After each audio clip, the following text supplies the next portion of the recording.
Rachel Gonzalez knows her family looks typical, but here in Texas, she says they are a target. Every day is a fight to keep her kids safe, specifically 9-year-old daughter Libby, who is transgender. We needed to be able to create a sanctuary where all of our children feel safe and loved no matter what, because we can't control what happens outside of our house. Rachel has reason to worry.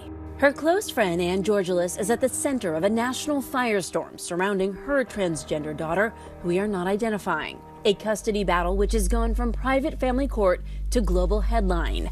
The central issue, how young is too young for a child to transition?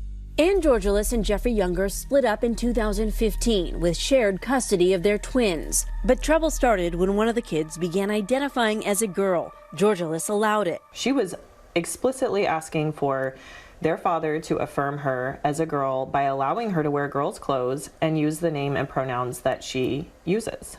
And he refused to do that. Younger got upset and filed for sole custody. I'm not trying to cross-dress my son and mislead him into thinking that he's a girl. And I'm not pushing my son towards medical transition.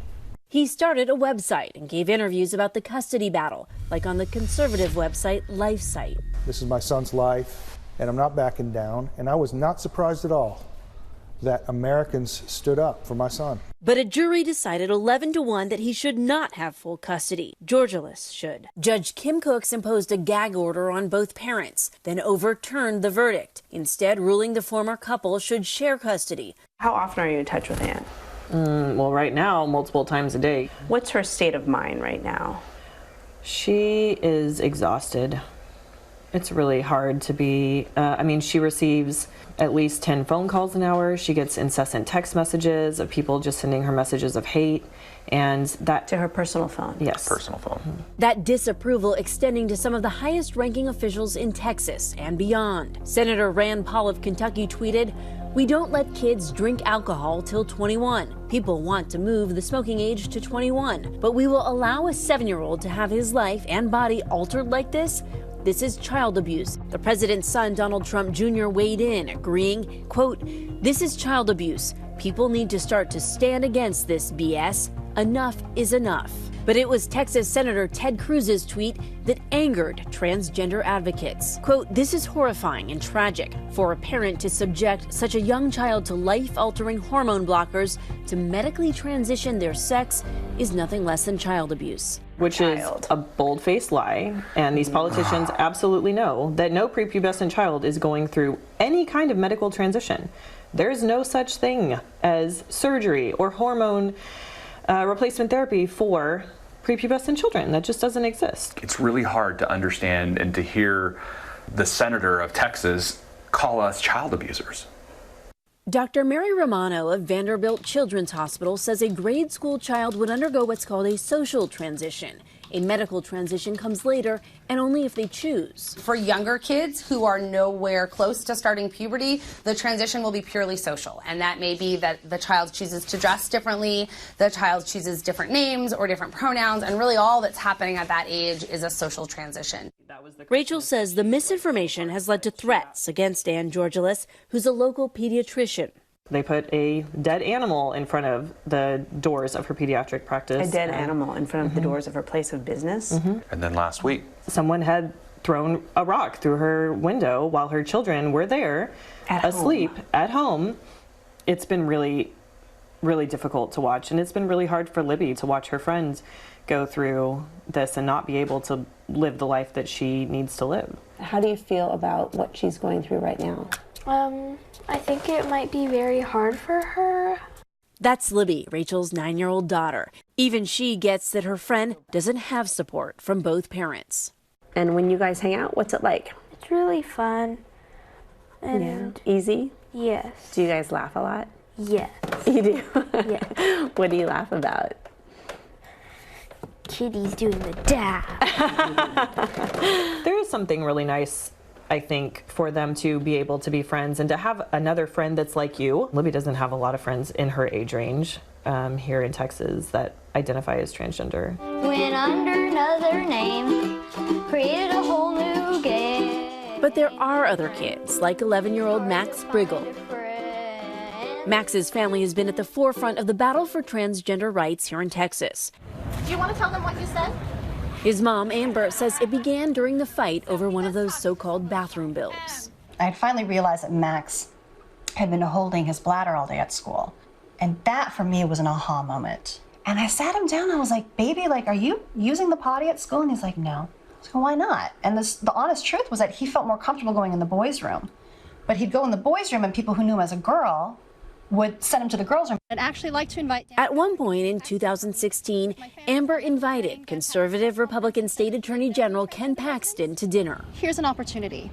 Come have dinner with us. When you get to know someone on a personal level, it's hard to hate up close. That's the key. Yeah. It's hard to hate up close. Yeah, it's hard to hate up close. They were here for like almost 2.5 hours. They were like, hey, as long as we got you, this is really important. Next time a piece of legislation comes across your desk, just remember us.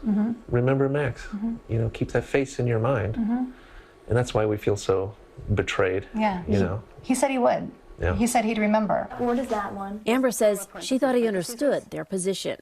But in October, Paxton's office released a letter saying the children at the center of this dispute are in immediate and irrevocable danger. We reached out to Paxton's office. The response, I trust that DFPS will act immediately upon our request, conduct a thorough investigation, and protect this child.